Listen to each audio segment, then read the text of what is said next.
identify the hidden and unfair costs of being single so they can even the playing field financially is journalist and author of The Singles Tax, Renée Sylvestre-Williams. Renée!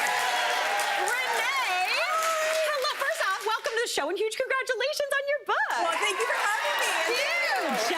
This is such a fantastic book. It's full of so much eye-opening information. So first off, tell me, what is the singles tax? Well, the singles tax is sort of the financial impact that single people pay as a result of living in a world that does benefit couples. Yeah. We're talking housing, income splitting after retirement, maybe paying rent if it's just you, and we all know how much rent is these days. Yeah, completely. It's such a big thing that impacts so many people. Now, the thing that I love about this book is you really share tips on kind of how to help solo earners really kind of build savings, retire comfortably, retire how they want, and just live the life that they want to live. Yeah. Yeah, that's so cool. So tell me, I love the fact that you break this into kind of tips as well. So let's talk about your first tip, or the first thing you want us to do, and that is building a team of experts. Okay, so everybody needs a team, and I'm including your friends in this. But let's look at professionals first. You need an employment lawyer, just in case something happens. Okay. Right, they'll be on your side. You need a wills and estates lawyer. I know nobody likes to talk about wills, but you all need one. Yep, now's the time. Well, now's the time, do it now. Yeah. You need an advisor, if you can, an advisor and a planner, because you get that,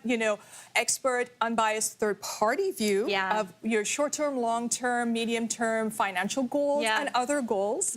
And of course, your friends, right? These are the people that you're going to call on. If you're sick, they'll drop food off. If you need to unload on them, they're the ones you text, hey, can we chat? And you have like a good half-an-hour call. That was me yesterday. Yeah. It's true. That's such a true thing for so many people, single people in particular, but really anyone. Community is huge. Huge. Like, it's so needed. Yeah. Especially, I mean, having gone through COVID and things like this, community was so key, because if you had it, you couldn't go out. So how were you going to get things delivered? Exactly. So prior to COVID, I really wasn't like on the phone, but I've got to tell you, COVID got me back into like those hour-long phone calls. Yeah. Listen, I love the phone. Yeah. I'm not mad at it. I love this energy. Exactly. Yeah. Still on the phone. 100%.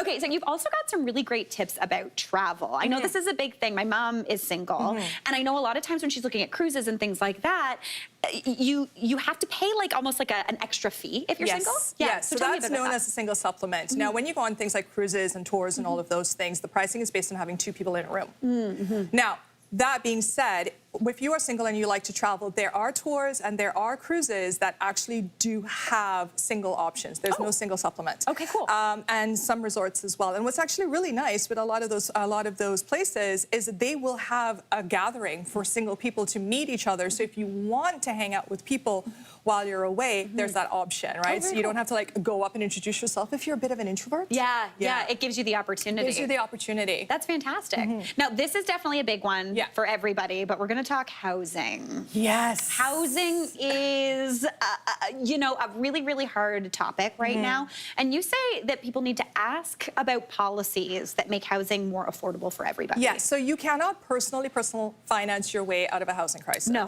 Right? No matter how well you budget. So you do have to ask and support policies that do that. Now, there are some in place. Many provinces and the federal government are committed to building housing, right? They're looking to remove or have removed the HST for first-time home buyers, right? Now, let's continue pushing for that. Now, there are other options. You can push for more co-op housing, which tends to be about 30% below market rates, right? And then there are people who have pooled their resources and bought property, and they all have an ownership in the property. And in my book, I tell about a story of one woman who inherited a house from her home, and she and the contractor converted it into 3 or 4 separate units. Oh, cool. With communal space. Yeah. So these are all options, Very cool. It's almost like Golden Girls living. It is. Listen, that show has been around for decades, but it still resonates. Yes, 100%. Everybody wants to live the Golden Girls lifestyle. I literally have this plan with my friends. This is what I'm saying. This is what I'm saying. Lanai and everything. Yeah. That's fantastic. Now, lastly, and you kind of mentioned it a little bit earlier, it can be a bit of a sensitive subject, but you want people to think and talk about how you actually want to age and what your estate plan is. Yes. So I know this is a topic that not a lot of people are excited to think about, right? Like half of Canadians don't even have wills. Get on that, people. But fundamentally, now is the best time to plan how you want to age. Because by the time you kind of get to that point, you may not have the time or the capability to do that. Right? And it's just a plan. plan, and it's a flexible plan. It will change as you change, as other things happen to you. But it's kind of things like, are you going to need professional care, like personal support workers? The average cost is $35 an hour. Do you want to go into sort of like a senior living situation and then move to long-term care? How are you paying for that? Yeah. Right? Where do you want to go? There are different costs to that, but those are just things to plan and put away so you don't have that financial anxiety as you get older. Totally. Yeah. I think that makes a lot of sense. And you're right, planning now, no matter how old you are, is key, because this is the time when you can set out the groundwork, whether that changes or stays the same, at least you've kind of made that bed. Exactly. Ready to go. So when you are in that kind of maybe a crisis situation, you can be like, okay, we're executing on plan. Yes, I love that. Done. We've got it. Yeah, exactly. Fantastic. Honestly, Renee, there's so many great tips in this book. It's really, really fantastic. So thank you so much for being here. Thank you. And the studio audience, thanks to the wonderful Renee, you're all going home with her copy or a copy of the Single Stack. Hey, Mary here. What did you think? Drop your comments below, and don't forget to like and subscribe for more of the good stuff.